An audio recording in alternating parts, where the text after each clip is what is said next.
네, 안녕하세요. 반갑습니다. 돈마리TV 한웅 대표입니다. 자, 요즘 리튬 가격이 올라오면서 2차 전지 관련 종목들이 좀 꿈틀대고 있는 모습이죠. 그동안에 정말 개인 투자가분들 고생이 많았던 그런 섹터가 되겠습니다. 자, 최근에 테슬라가 이제 각형 배터리에 대해서 한국에 수주를 줬다라는 얘기들이 나오고 있는데, 자, 테슬라는 그동안에 이제 다 원통형만 고집해왔던 부분이 있죠. 근데 이제 일부 모델에만 각형을 사용해 왔습니다. 특히 이제 LFP 배터리가 사용될 부분인데요. 이 테슬라가 최근에 이제 이 각형으로 조금씩 확대해 나가는 이유, 바로 이제 안정성 때문입니다. 안정성, 그다음에 이제 에너지 효율, 그다음에 공급망 전략의 장점이 있기 때문이다라고 보시면 되겠습니다. 자, 일단 각형이 뭔지를 볼게요. 각형은 이제 말 그대로 삼성 SDI하고 CATL이 주력을 잡고 있는 부분인데, 좀 대량 생산에 좀 용이하고요. 그다음에 이제 안정성이 좀 높습니다. 아무래도 캔으로 좀 보호되기 때문에 안정성이 좀 높죠. 그래서 화재의 위험이 파우치에 비해서는 낮다라고 보시면 되겠습니다. 그리고 좀 높은 내구성을 가지고 있다는 장점을 가지고 있고요. 그 다음에 문제점은 에너지 밀도가 조금 낮다. 그리고 좀 무게가 좀 무겁다. 그 다음에 형태 변경이 좀 어렵다라는 그런 단점도 살짝 가지고 있습니다. 지금 현재 이제 차량에 탑재되는 부분들은 BMW, 그 다음에 아우디, 폭스바겐 이런 자동차들이 대부분 각형을 사용하고 있다고 보시면 되겠습니다. 자, 일단 각형 배터리 같은 경우 이제 비중을 한번 보게 되면, 예전에는 이제 각형 배터리 비중이 한 59%였어요. 그런데 이제 2025년도에는 글로벌 전체적인 비중에서 각형의 비중이 75% 정도로 상승할 것으로 전망이 되고 있고요. 중국 같은 경우는 이미 90% 정도가 각형 배터리 중심으로 성장을 하고 있다고 보시면 되겠습니다. 그 이유 중에 하나가 바로 셀투팩이죠. 우리 뭐 예전에 CATL이 개발한 기술인데, CTP, 셀투팩 기술에 최적화된 것이 바로 각형이라고 보시면 되겠습니다. 말 그대로 중간에 모듈이 없이 팩에다가 바로 조립할 수 있기 때문에 에너지 밀도를 좀 증가시킬 수 있는 그런 장점이 있고요. 그래서 주행거리를 좀 향상시킬 수 있다고 보시면 되겠고요. LFP 같은 경우는 가격 경쟁력이 있지만 밀도가 낮아요. 그렇기 때문에 이런 셀투팩에 사용하게 되는데, 이 부분에서 바로 각형 배터리가 유망하게 사용된다고 보시면 되겠습니다. 기존에 이제 테슬라 같은 경우에는 CATL에게 각형을 거의 다 공급받아 왔다라는 거죠.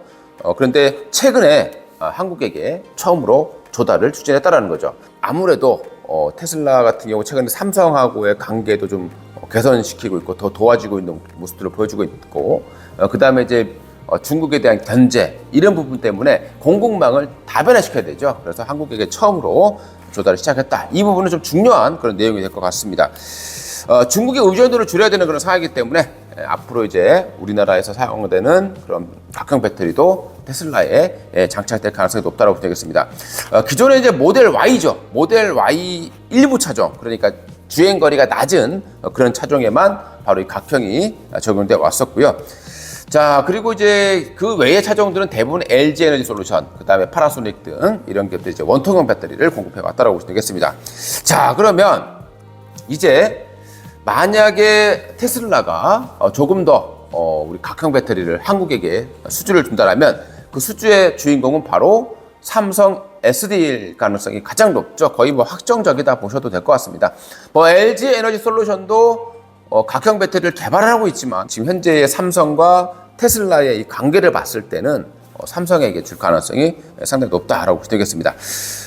이 원통형 배터리 같은 경우에도 이 테슬라가 4680 배터리를 개발하고 있지만 수율이 너무 낮아요. 45% 정도라고 나오고 있기 때문에 최근에 이제 이 4680 배터리도 LG 에너지 솔루션하고는 좀 공급이 좀 무산된 것으로 추정되고 있는 상황입니다. 자, 그러면 각형 배터리의 탑재가 늘어난다. 국내에서 좀 수혜를 받을 수 있는 기업들은 누가 있을 것인가? 일단은 뭐 삼성 SDI가 되겠고요. 자, 그 다음에 이제 그쪽 공급망에서 몇 개 좀 뽑아봤습니다. 자, 첫 번째 종목이 바로 MOT라는 기업이에요. MOT. 이 업체 같은 경우는 각형 배터리 조립 분야죠. 이 조립 분야에서 국내 최고 수준의 기술력을 보유한 그런 기업으로 평가받고 있습니다. 특히 이제 각형 배터리 중에서도 탭 웰딩 장비로 가장 장점을 가지고 있는 거고요.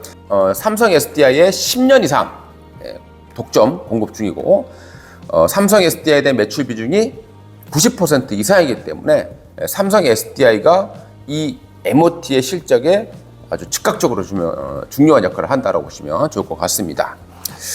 최근에는 이 MOT가 전고체 배터리, 그리고 사르파이 원통형 배터리, 그 다음에 NF 배터리 장비 포트폴리오로 다각화하고 있다고 보시면 좋을 것 같습니다.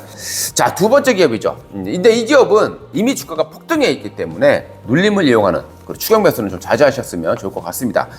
바로 상신 EDP라는 기업이에요. 우리 돈마니의 멤버십 방송이 있습니다. 이 멤버십 방송에서 바로 이 상신 EDP를 바닥에서부터 추천을 드렸었고, 현재 한 40% 정도 수익이 나고 있는 종목이기 때문에 이 종목을 추격 매수하시는 것은 좀 자제를 시켜드리겠습니다. 상신 EDP 같은 경우에 각형 배터리 캔입니다. 이 캔에 담는다 그랬잖아요. 이 캔을 제조하는 업체고요. 삼성 SDI가 주력 고객이기 때문에 대장주 역할을 했다라고 보시면 좋을 것 같습니다. 자, 세 번째 종목이에요. 신흥 SEC라는 기업이 있습니다. 자, 이 업체 같은 경우는 각형 캔 있죠. 캔이 있으면 위에 뚜껑 역할을 하는 게 필요합니다. 바로 어셈블리인데요. 캡 어셈블리죠. 캡 어셈블리를 생산하고 있고, 역시 삼성 SDI의 협력사가 되겠죠. 캔을 만드는 기업과 그 위에 들어가는 캡, 뚜껑이죠. 뚜껑을 만드는 기업과 누가 더 즉각적으로 반영하겠습니까? 바로 상신 EDP, 캔을 만드는 기업이 더 즉각적으로 반영할 수밖에 없는 거죠. 그래서 신흥 SEC, 이 기업은 좀 후발 역할을 한다라고 보시면 되겠습니다. 자, 마지막으로 엠플러스라는 기업도 있습니다. 자, 엠플러스, 이 업체 같은 경우는 GM, 그리고 LG 에너지 솔루션하고요, 배터리, 그 중에서도 각형 배터리 프로젝트를 수행하고 있고, GM의 직접 배터리 장비를 수주한 그런 기업이기도 합니다. 다만 이 엠플러스는 앞에서 말씀드렸듯이 LG와 GM 쪽에 특화되어 있는 그런 장비이기 때문에 테슬라와 연계 짓기 좀 어려운 그런 기업이 되겠죠. 그래서 뽑아본다면 신흥 SEC, 앞에서 말씀드린 MOT 이런 기업들 주가 최근에 눌림을 잘 받았기 때문에요. 그런 종목들 잘 살펴보시면 투자에 도움이 될 것 같습니다. 자, 이상 돈마니TV 한동훈 대표였습니다. 감사합니다.